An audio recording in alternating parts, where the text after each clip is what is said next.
Je crois qu'il profita pour son évasion d'une migration d'oiseaux sauvages. Le Petit Prince d'Antoine de Saint-Exupéry. Je demande pardon aux enfants d'avoir dédié ce livre à une grande personne. J'ai une excuse sérieuse. Cette grande personne est le meilleur ami que j'ai jamais eu au monde. J'ai une autre excuse. Cette grande personne peut tout comprendre, même les livres pour enfants. J'ai une troisième excuse. Cette grande personne habite la France, où elle a faim et froid.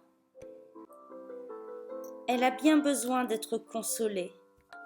Si toutes ces excuses ne suffisent pas, je veux bien dédier ce livre à l'enfant qu'a été autrefois cette grande personne.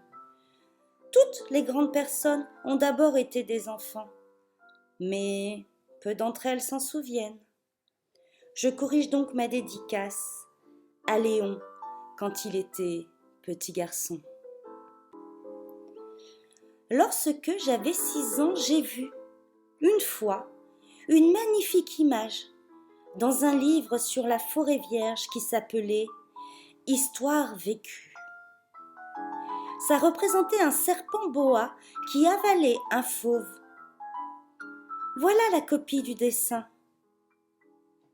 On disait, dans le livre, le serpent boa avale leur proie tout entière sans la mâcher. Ensuite, ils ne peuvent plus bouger et ils dorment pendant les 6 mois de leur digestion. J'ai alors beaucoup réfléchi sur les aventures de la jungle et, à mon tour, j'ai réussi, avec un crayon de couleur, à tracer mon premier dessin. Mon dessin numéro 1. Il était comme ça.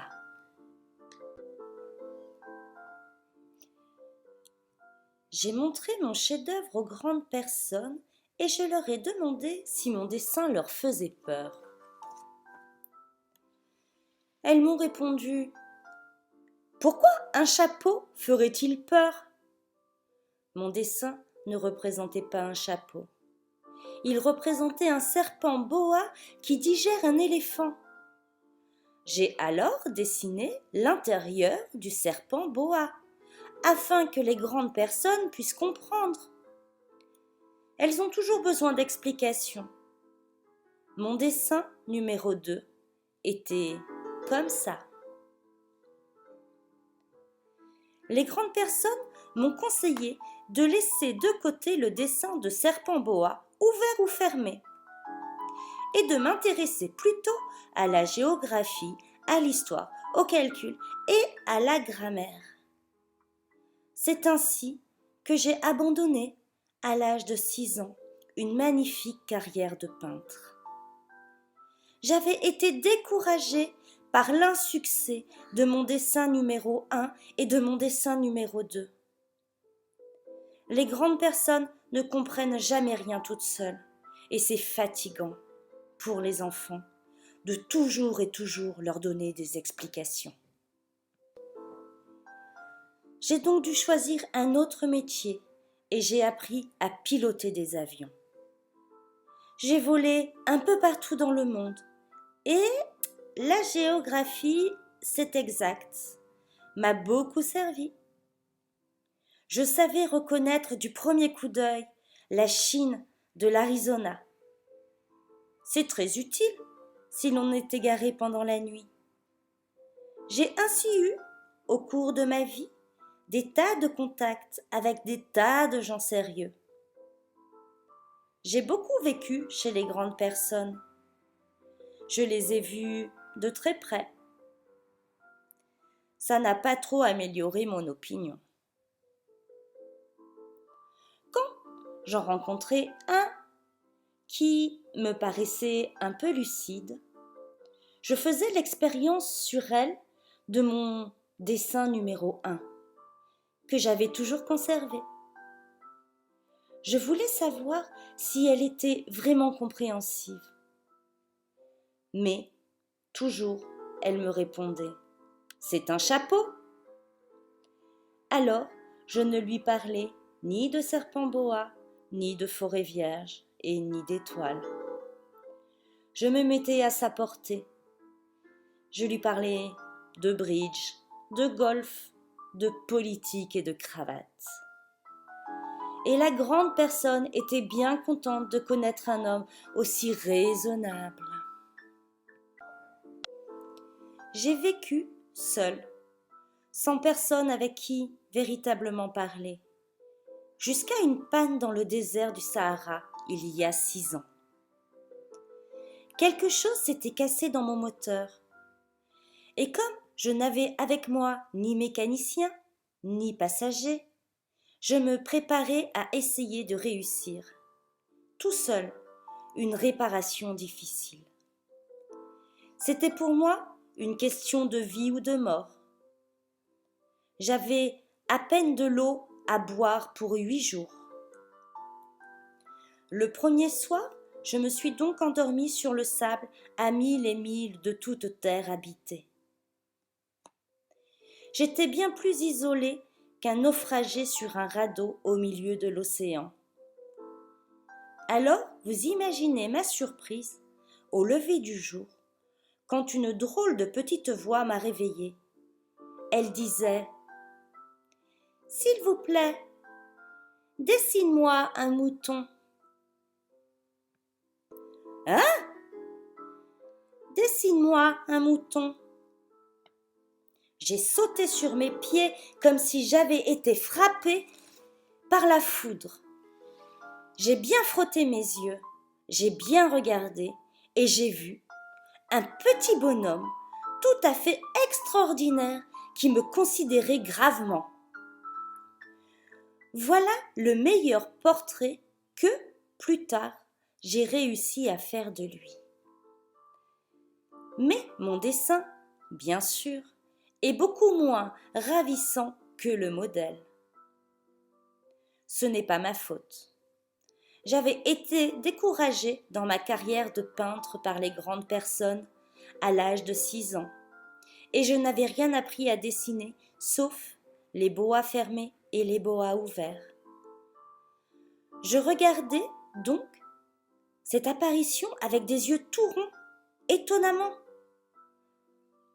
N'oubliez pas que je me trouvais à 1000 et 1000 de toute région habitée. Or, mon petit bonhomme ne me semblait ni égaré, ni mort de fatigue, ni mort de faim, ni mort de soif, ni mort de peur. Il n'avait en rien l'apparence d'un enfant perdu au milieu du désert, à 1000 et 1000 de toute région habitée. Quand je réussis enfin à parler, je lui dis « Mais qu'est-ce que tu fais là ?» Et il me répéta alors, tout doucement, comme une chose très sérieuse. « S'il vous plaît, dessine-moi un mouton. » Quand le mystère est trop impressionnant, on n'ose pas désobéir. Aussi absurde que cela me sembla à 1000 et 1000 de tous les endroits habités et en danger de mort, je sortis de ma poche une feuille de papier et un stylographe. Mais je me rappelai alors que j'avais surtout étudié la géographie, l'histoire, le calcul et la grammaire. Et je dis au petit bonhomme, avec un peu de mauvaise humeur, que je ne savais pas dessiner. Il me répondit « Ça ne fait rien, dessine-moi un mouton. » Comme je n'avais jamais dessiné un mouton, je refis, pour lui, l'un des 2 seuls dessins dont j'étais capable. Celui du boa fermé, et je fus stupéfait d'entendre le petit bonhomme me répondre « Non, non, je ne veux pas d'un éléphant dans un boa. Un boa, c'est très dangereux, et un éléphant, c'est très encombrant. Chez moi, c'est tout petit. J'ai besoin d'un mouton. Dessine-moi un mouton. » Alors, j'ai dessiné. Il regarda attentivement, puis « Non, celui-là, il a l'air très malade. Fais-en un autre. » Je dessinai. Mon ami sourit gentiment, avec indulgence. « Tu vois bien, ce n'est pas un mouton, c'est un bélier, il a des cornes. » Je refis donc encore mon dessin, mais il fut refusé, comme les précédents. « Celui-là est trop vieux, je veux un mouton qui vive longtemps. » Alors, faute de patience, comme j'avais hâte de commencer le démontage de mon moteur, je griffonnai ce dessin-ci et je lançai. Ça, c'est la caisse. Le mouton que tu veux est dedans. Mais je fus bien surpris de voir s'illuminer le visage de mon jeune juge. C'est tout à fait comme ça que je le voulais.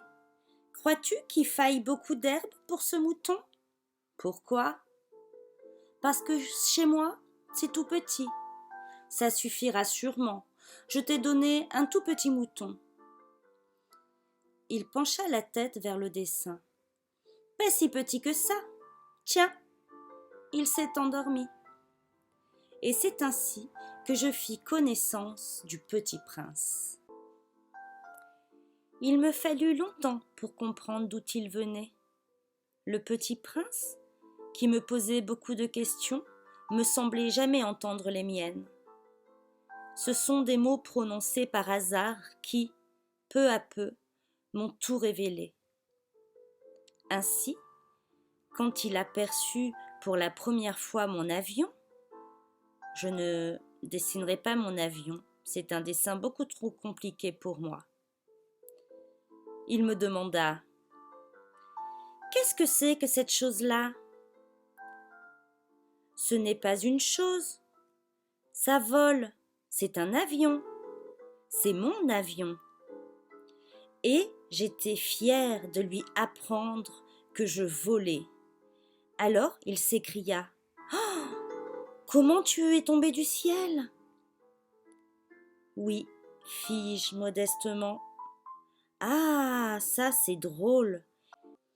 Et le petit prince eut un très joli éclat de rire qui m'irrita beaucoup. Je désire que l'on prenne mes malheurs au sérieux. Puis il ajouta « Alors, toi aussi tu viens du ciel ? De quelle planète es-tu » J'entrevis aussitôt une lueur dans le mystère de sa présence et j'interrogeai brusquement « Tu viens donc d'une autre planète ?» Mais il ne me répondit pas. Il hochait la tête doucement tout en regardant mon avion. C'est vrai que là-dessus, tu ne peux pas venir de bien très loin. Et il s'enfonça dans une rêverie qui dura longtemps. Puis, sortant mon mouton de sa poche, il se plongea dans la contemplation de son trésor. Vous imaginez combien j'avais pu être intriguée par cette demi-conscience sur les autres planètes.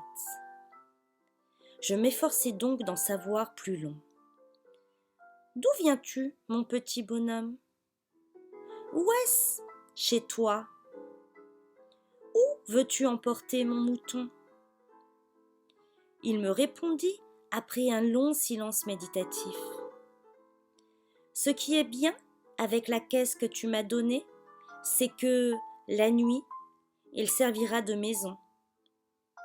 Bien sûr, et si tu es gentil, je te donnerai aussi une corde pour l'attacher pendant le jour, et un piquet. La proposition parut choquer le petit prince. L'attacher ? Oh, mais quelle drôle d'idée ! Mais si tu ne l'attaches pas, il ira n'importe où, et il se perdra. Et mon ami eut une nouvelle éclat de rire. Mais où veux-tu qu'il aille ? N'importe où devant lui.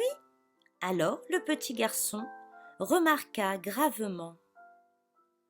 Ça ne fait rien, c'est tellement petit chez moi. Et, avec un peu de mélancolie, Peut-être, il ajouta, droit devant soi, on ne peut pas aller bien loin. J'avais ainsi appris une seconde chose très importante, c'est que sa planète d'origine était à peine plus grande qu'une maison. Ça ne pouvait pas m'étonner beaucoup. Je savais bien qu'en dehors des grosses planètes comme la Terre, Jupiter, Mars, Vénus, auxquelles on a donné des noms, il y en a des centaines d'autres qui sont quelquefois si petites qu'on a beaucoup de mal à les apercevoir au télescope. Quand un astronome découvre l'une d'elles, il lui donne pour nom un numéro.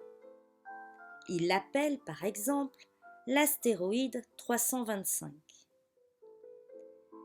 J'ai de sérieuses raisons de croire que la planète d'où venait le Petit Prince est l'astéroïde B612. Cet astéroïde n'a été aperçu qu'une fois au télescope, en 1909, par un astronome turc.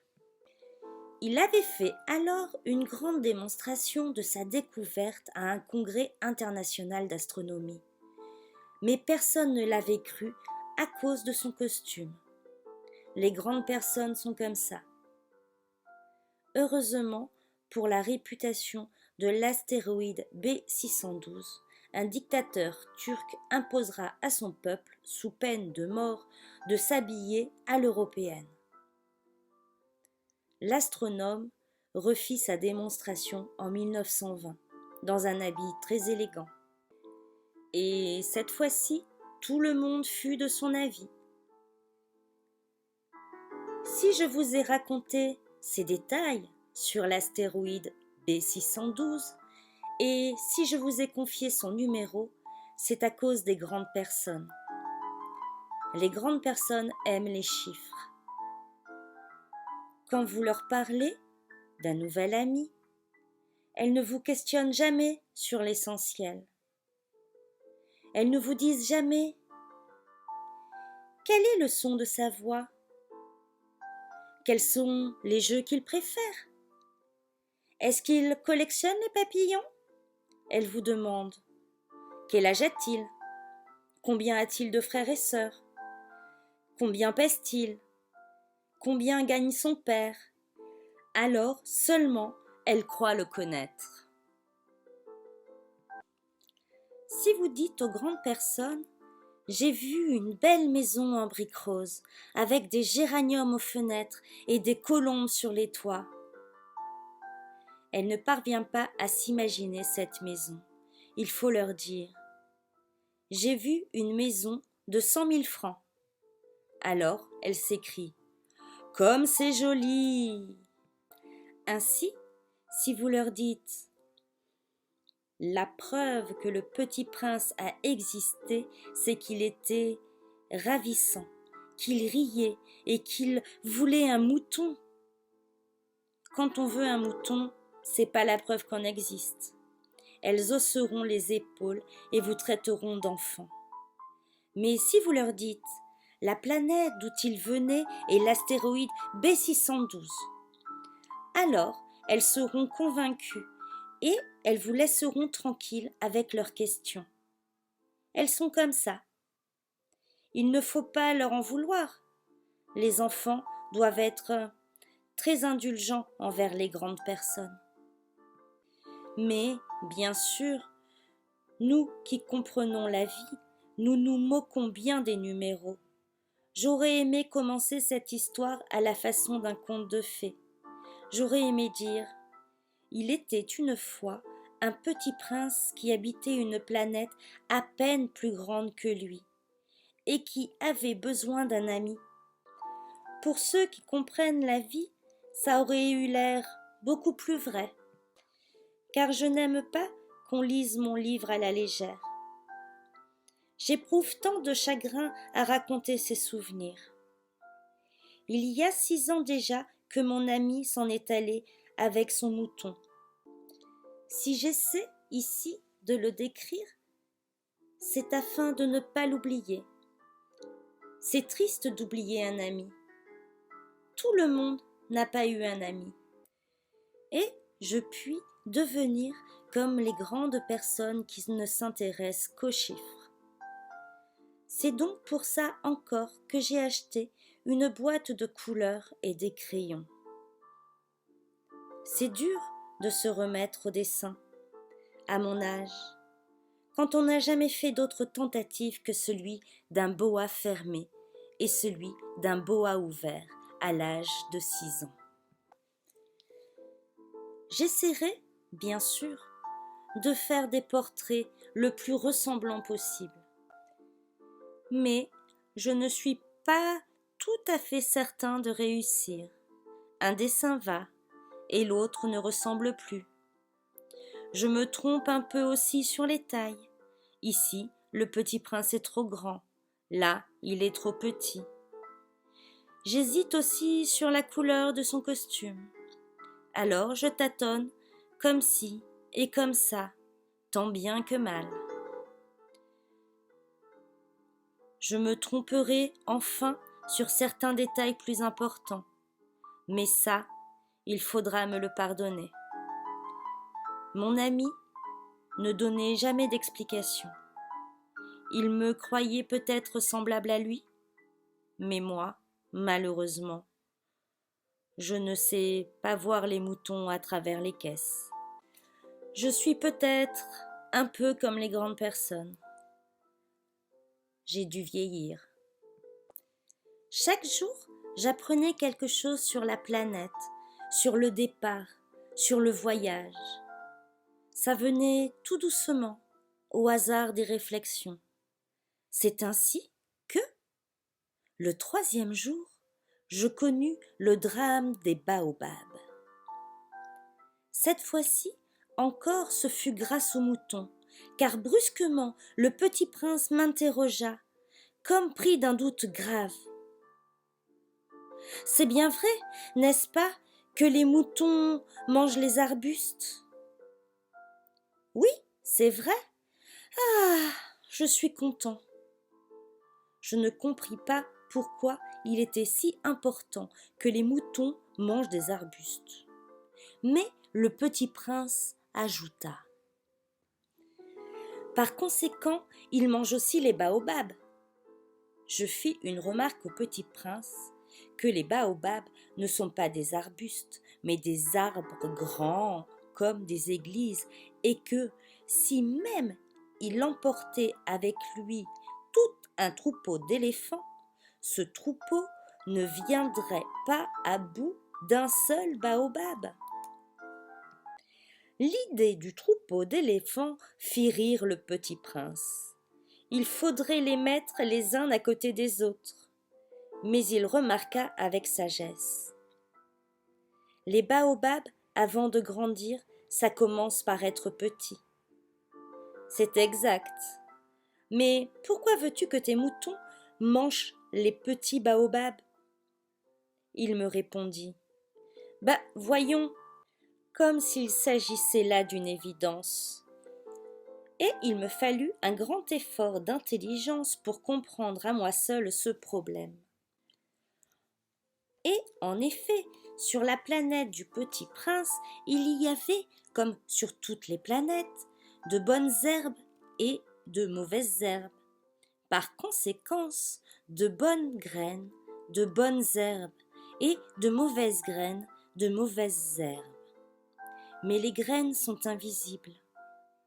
Elles dorment dans le secret de la terre jusqu'à ce qu'il prenne fantaisie à l'une d'elles de se réveiller.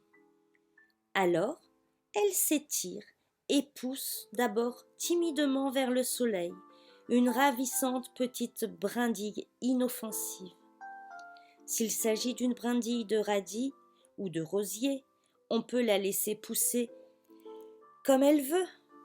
Mais s'il s'agit d'une mauvaise plante, il faut arracher la plante aussitôt, dès qu'on a su la reconnaître. Or, il y avait des graines terribles sur la planète du petit prince. C'étaient les graines de baobab. Le sol de la planète en était infesté.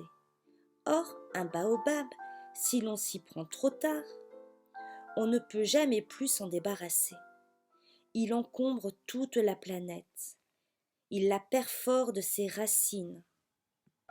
Et si la planète est trop petite, et si les baobabs sont trop nombreux, ils la font éclater. C'est une question de discipline, me disait plus tard le petit prince. Quand on a terminé sa toilette du matin, il faut faire soigneusement la toilette pour la planète.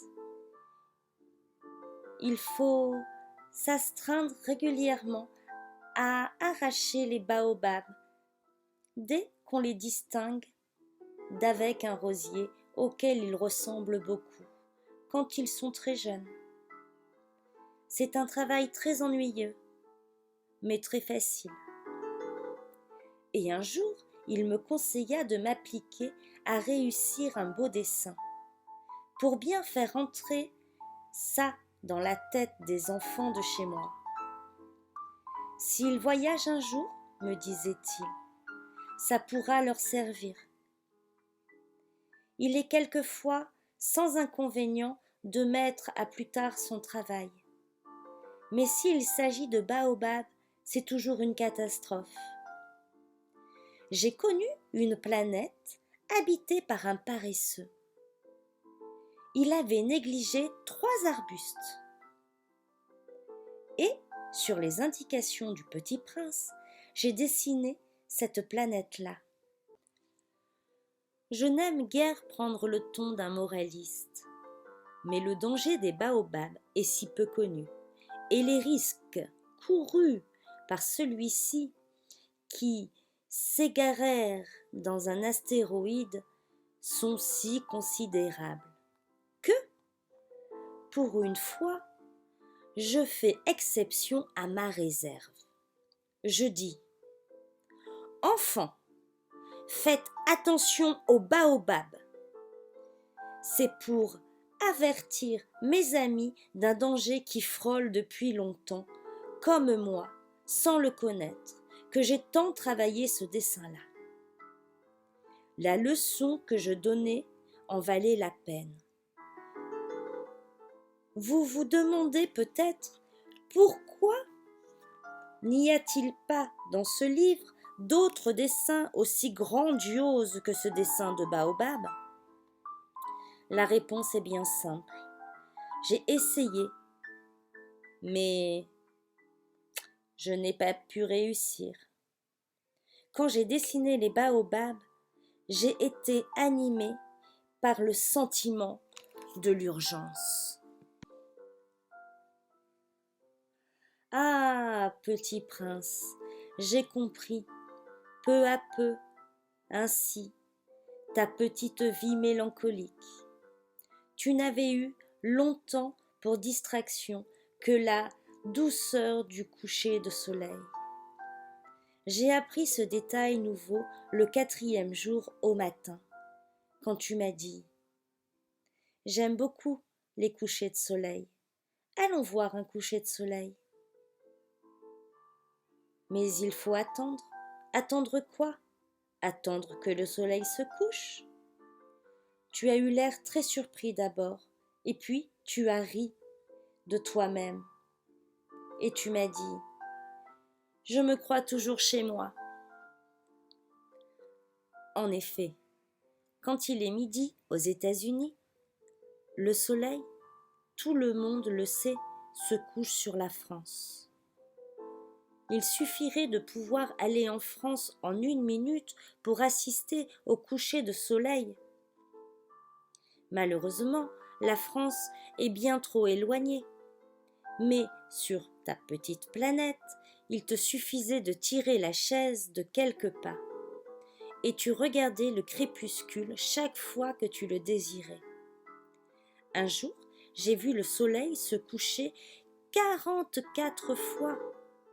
Et un peu plus tard, tu ajoutais « Tu sais, quand on est tellement triste, on aime les couchers de soleil. » Le jour des 44 fois Tu étais donc tellement triste ?» Mais le petit prince ne répondit pas.